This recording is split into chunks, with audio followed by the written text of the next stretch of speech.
director. I'll be doing some audio commentary for this re-release of the movie. Oh, wait, not yet. Sorry, sir, this is just the DVD menu. The movie hasn't started yet. Well, I see you dug up the original movie poster.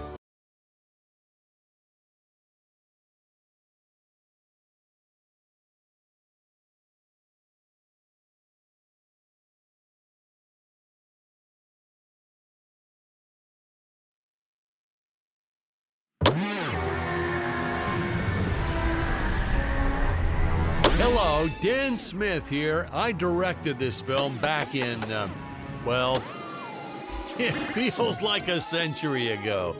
Yeah.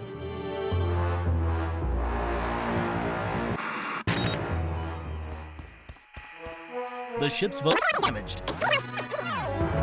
Played, of course, by actor Jonathan Digby. Went on to some minor roles after this.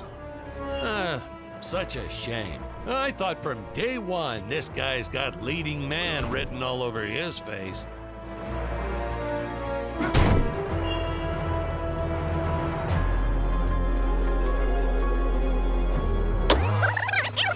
Probably shouldn't have had Dick draw his weapon when he was talking about peas. Well, maybe one day we'll go back and CG it into a sandwich or something instead. Ha! Just kidding. And this is what people pay to see. A no-name middle-aged B-list actor duking it out with stuntmen in costumes. Such stunning choreography. And the extras in those robot suits really knew how to take a punch. Oh, literally. I told Jonathan not to hold back. Give it all to him. Kick him in the nuts and bolts. And I know what you're thinking, but don't worry. We handled it responsibly. We made them all sign waivers not to sue for injuries. Holy smokes!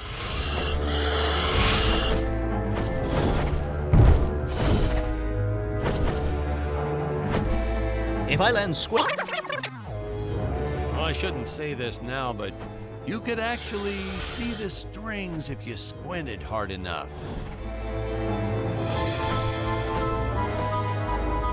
A screenwriting trick from back in the old days. You put a grain silo or some haystacks down and it solves all your gravity-related problems.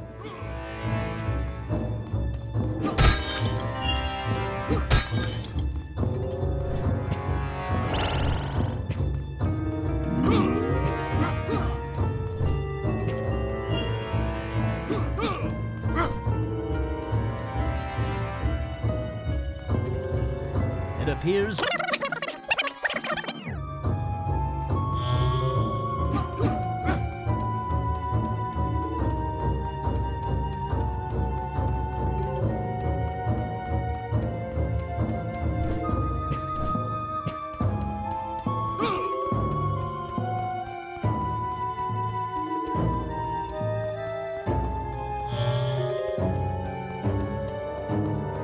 Oh, the dinosaurs! You just don't see quality stop motion like this anymore, do you? Someone actually sat there and moved them, frame by frame. Today, it'd be done with computers, but where's the artistry in that?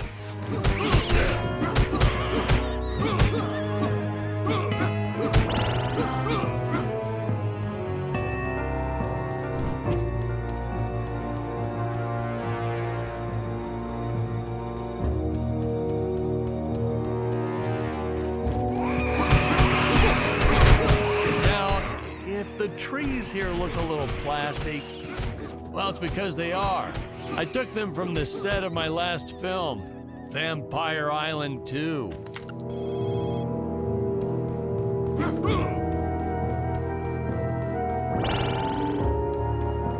We got our fair share of nasty letters from scientists complaining about our portrayal of the dinosaurs. Was news to me. Apparently, these stegosauruses weren't meat eaters. Must have preferred shellfish or something. Wow, how do they know? That's what I say.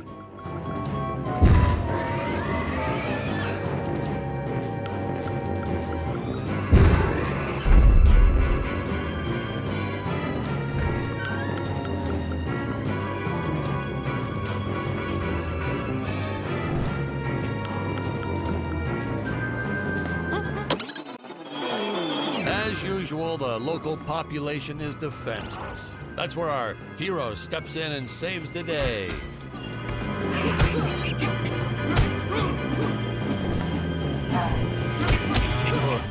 We put Jonathan through a lot shooting this film. He wasn't the best actor, especially when reacting to getting hit. He's what you call a flincher. So I told the stuntman to really just go to town on him. It's the only way to get an honest performance sometimes. Our props master tried to make the weapons soft, but there's only so much you can do. Lucky for us, Dick's entire body was covered in that spacesuit. That thing was a lifesaver when it came to hiding bruises.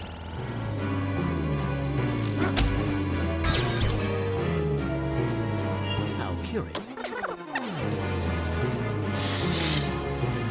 You'll notice the gold disappears when Dick touches it. We had a deleted scene that explained he's actually teleporting it back to his ship. It's funny, no one ever questioned how Dick was able to walk around with an infinite amount of gold on him.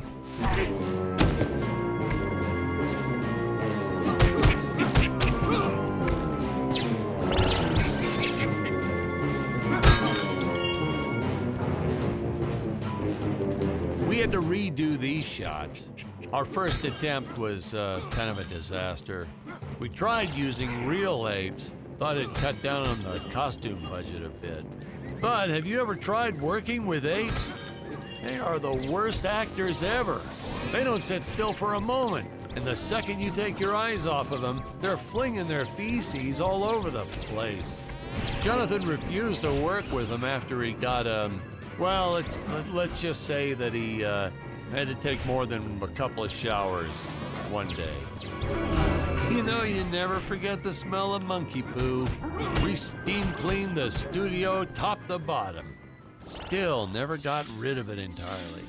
All through the rest of the shot, we kept finding those little surprises hiding inside various props. Boy, were those the days.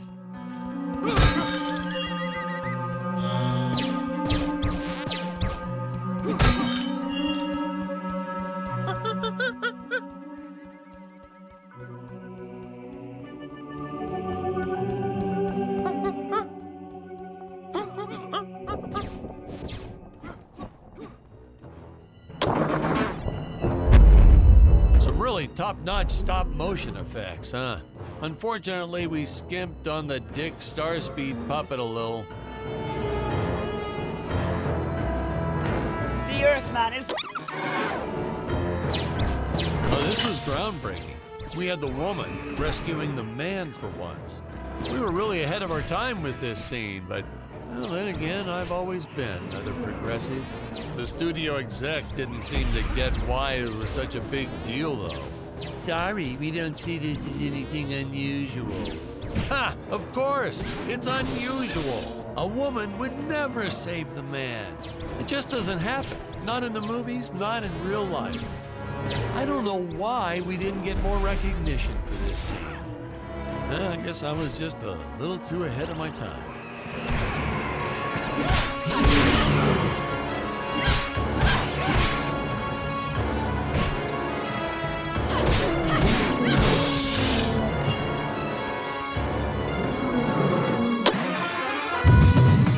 Thank you for saving.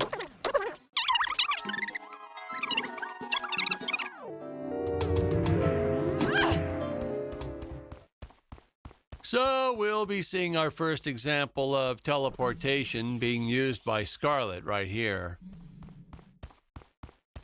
As soon as this current shot ends, which should be happening any second now.